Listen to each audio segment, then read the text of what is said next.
Okay, so when you guys are working on the design of projects, if you look at this kind of window system and how we're going to model something like that in Revit, it really doesn't make sense to try and do that with your standard Revit punched opening windows. This really is a much more of an application, more of a commercial type application using curtain wall windows. And for most of your projects, I would really encourage you to use the curtain wall tool anyway. You just have more opportunities, more ways to flex the curtain wall as a designer than you do with the standard punched opening windows, okay? So let's look at starting to model these openings, this sort of roof pitch, and let's extend that exterior wall down to that lower level, okay? So that's what we're gonna dive into. And I wanna look at, before we leave this, let's look at one interior shot here, because we need to get a few safe estimates on heights of things. So if we look at this window system that's running around, okay, there are some really simple things that help us understand the approximate height of that glass. And that key element is the reality that it's matching the door heights. Okay, so if the height of those windows is matching the door heights, we know those windows are probably either 6'8" or 7 foot.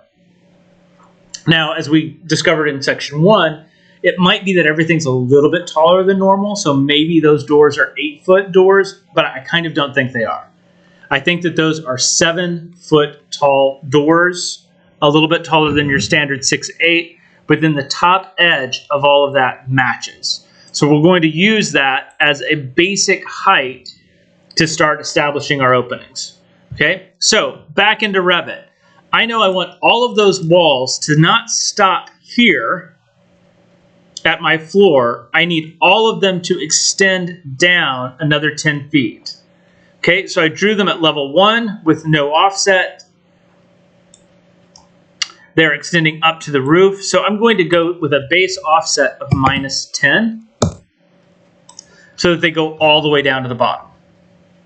Okay, the first thing you'll see wrong with your model is you should see sort of this little floor system that sort of sneaks in. The reality is it was probably constructed as 2 sets of walls. Lower level wall going up to the floor, and then a second level wall going from the floor up. So it's probably 2 walls. For ease of learning Revit and ease of modeling, I don't suggest that that's how you model. Let's go ahead and keep some continuity of this model going all the way up. So I'm actually going to change the floor to work to the inside of those walls, okay? So I'm going to click Edit Boundary. I've got my floor selected right here, and I'm going to click Edit Boundary. And we need to do this so we don't have coplanar geometry, right? On the twin motion renderings or on my hidden lines in Revit, I would always see that floor kind of poking through. And this is going to make a much cleaner model. So I'm going to go back to level 1. And all that I need to do is just, I'm left clicking and dragging that floor to the inside edge of my wall. Where it leaves here and goes out, all of that stuff's fine. Totally good with all that. Green checky box. And so that was the Edit Boundary tool. I selected the floor, Edit Boundary, moved everything to my interior walls. And now you'll notice that on the inside, that looks much cleaner already. It's not poking through the walls. That's how I need that dude to look.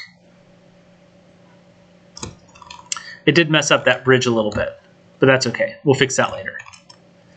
All right, so the next thing that I want to do in this case, because the roof is such an important element, I do want to go ahead and add in that pitched roof. And I don't know this for sure, but again, I'm going to go with the safety safe guess. I'm thinking that's a 412 pitch. I don't know, 412 or 612. Who's good at that game?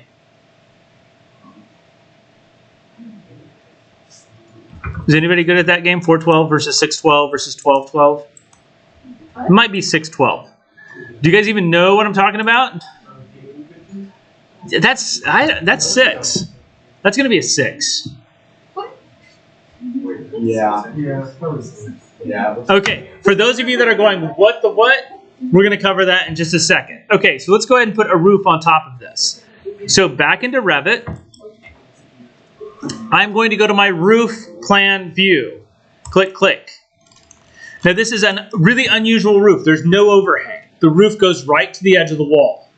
Okay, so we are going to go to Architecture and Roof. And again, I'm going to use my line tool, and I'm going to trace the outside edge of the walls all the way around in the box. That's generic 12-inch. Generic 12-inch should be fine as a starting point. We'll edit it later as we need to. So if I look at those lines in 3D, I should see something like that. They should be happening right on top of those exterior walls.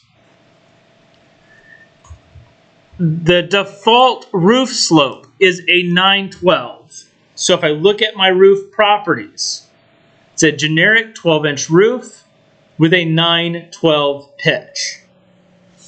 So if I green checky box that, green check box, first problem is I've made a hip. We want a gable, right? So let's go ahead and select it, edit roof, and let's select those 2 ends and turn off defines slope. Checky box, maybe it's a 9/12. Interesting. You can see I'm no good at that game. I'm no good at the roof pitch game. So let's look at that, right? So this is what we're wanting to match. And to get this looking correct, what I'm going to do, I'm going to go to my level 1 view. Okay, super important. New kind of tool here. I'm going to go to default 3D view. The little button right to the side of that. If I left click on that, I get a drop down menu of some additional choices.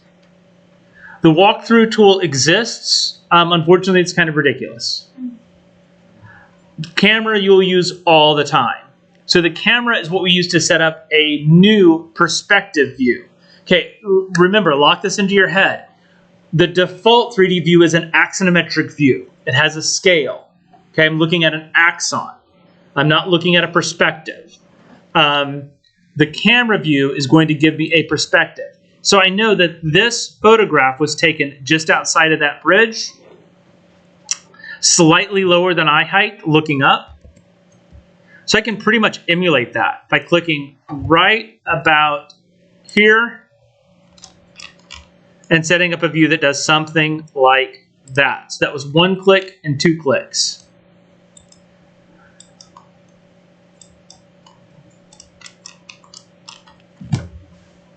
To kind of get an idea of where I'm at.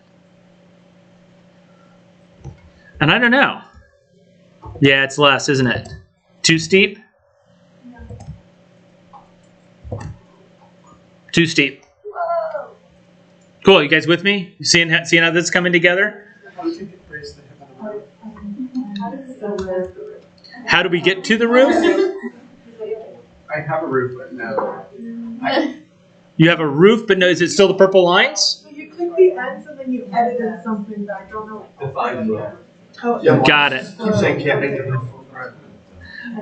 Okay. They're taking care of that one. If it's saying it can't define, then you probably don't have a closed loop on your purple lines. So definitely the location to see that is going to be a floor plan view or a roof plan view. And it should give you an indication of where you're not connected. Arizona, you guys good? Perfect. Well done, this Do we click attach or don't? Don't attach. Yeah, so really good question. When you are making a roof in Revit, Revit's going to do some things for you. Thinking pro mode, okay? Which is, hey, I see you have a roof. I see you have walls. It seems like we should attach all those together. Again, until you are feeling much more like a Revit Jedi, click no, right? It's easier to just go ahead and make those connections later on so that you know, okay, I have connected this to that. We're actually getting ready to do that, but I'd rather you do it manually than let Revit control it for you. So that way you know what you've done, so it's easier to edit later. Yeah. How do you detach it? I actually don't remember. I'll do the detach it as well. Okay, so first thing, I want to go ahead and lower this down to a 612 from a 912 because it looks just a bit too steep, right? So this is that view. I'm pretty close. Oh gosh, part of me wants to lower the camera just a little bit to really emulate that because the camera's right at 3 feet, but I'm not going to get into that because it's tricksy. But I'm just going to select the roof.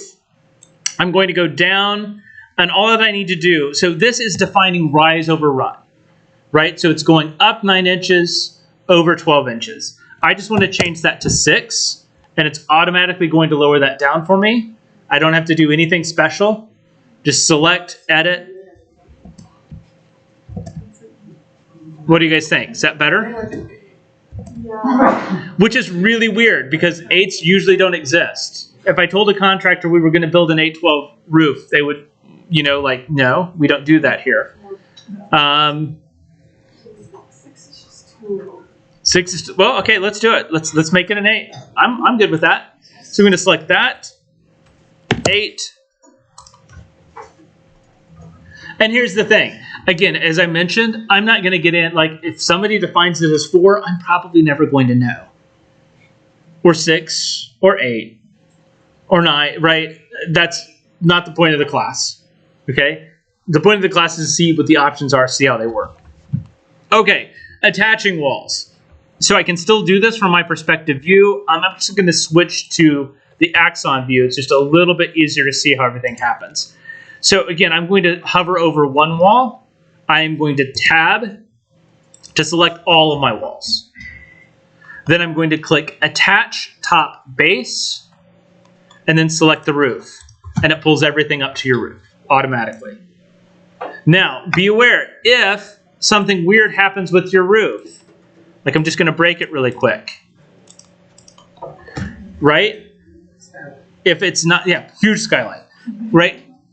Those things, they have to line up, right? Or you have to have an overhang for those things to work correctly. So be aware of that. Let's just Control Z back to where I was.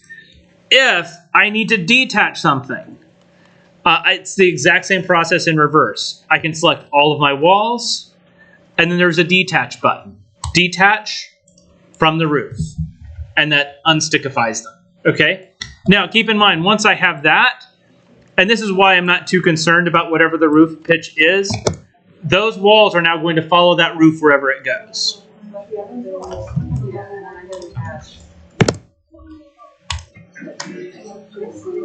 Okay, let's give everybody just a minute here to get caught up on that. Yeah.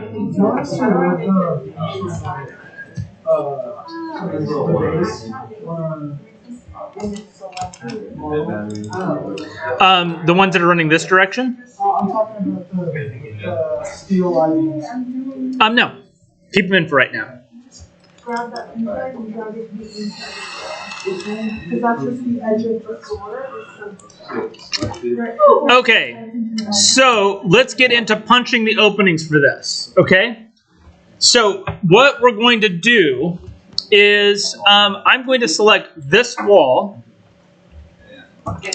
and we want to create a system that's going to work in 2 steps. We are going to edit that wall so that we can change its profile, and that's going to allow us to place curtain wall windows into that wall system, and those curtain wall windows are just going to give us more options to work with. Okay, so let's go back to right here, and let's navigate back to where I can see that elevation. So this is coming around and over, so I know I want to cut that edge out, and I want to cut this out right here. This is from the floor up. This one is from the ceiling down. Okay, so that gives me some pretty easy things to work with. I also know that, let's see if we can find that view in my floor plan.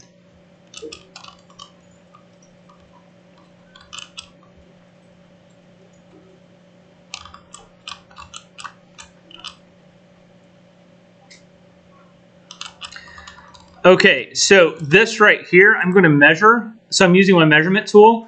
And I'm just going to measure across about how big that window system is. It's 12 feet, right? So that's a pretty good guesstimate for me. So if that's 12, this other dimension is whatever is left over. It looks like 5, 6-ish. But I think I'm going to use that 12 feet as my primary dimension.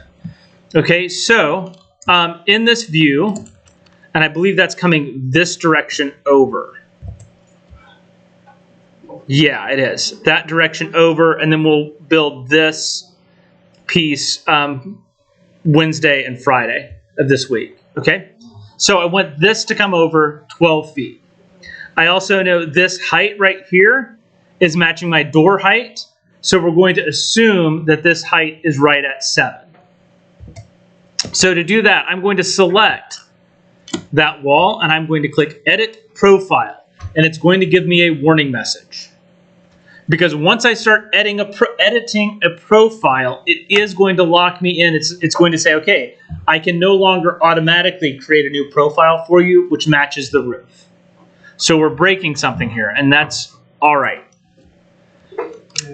Okay, so what I'm going to do first is I do want it to follow this roof. Right, so I'm going to delete the top line. And I'm going to use the Pick Lines tool. Pick Lines is, think of Pick Lines as tracing. Right, if I want one thing to match something else, that's going to be Pick Lines. So I'm going to go Pick Lines, and I'm going to pick that edge of the roof and that edge of the roof. And you'll also notice right away, that's not a closed loop. You should have a little gap. So I do know that I need to trim that in because, again, Revit, everything's got to be a closed loop. It will throw a temper tantrum if it's not a closed loop. Cool? Next, I know that glass is 12 feet over from that edge. So I'm going to go offset 12 feet. And I'm going to offset this vertical line into the space 12 feet.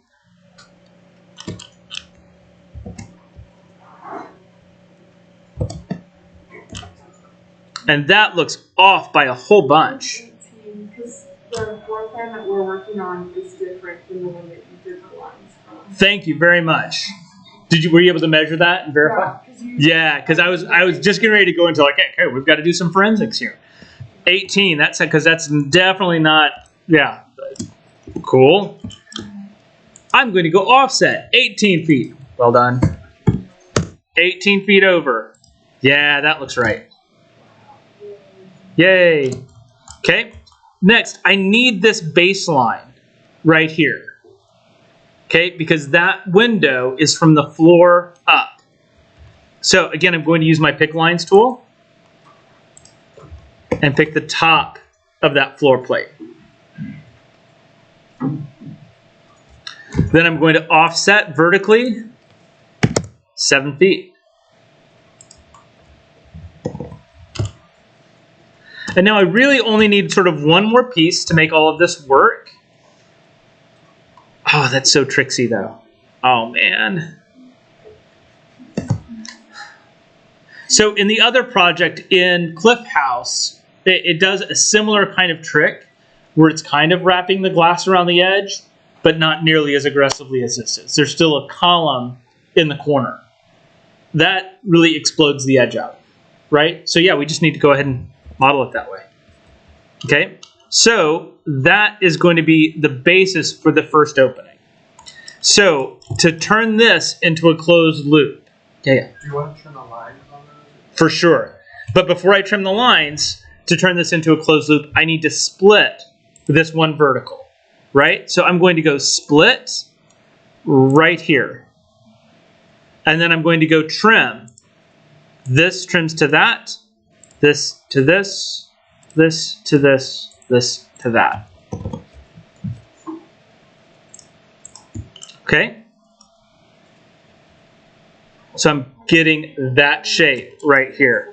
When I green checky box that, it is going to give me a warning message that things are no longer joined. In particular, what it's talking about is this wall really isn't joined well to this wall now. But I'm totally okay with that. I'm just going to say, yes, I get it, unjoin it. And we should get that shape right here. Okay? If you didn't follow along on that, or you're like, something went a little crazy with you, we're going to do the exact same process again for this lower window. Wait, what did you do when it popped up the message? I click continue, I think was the message.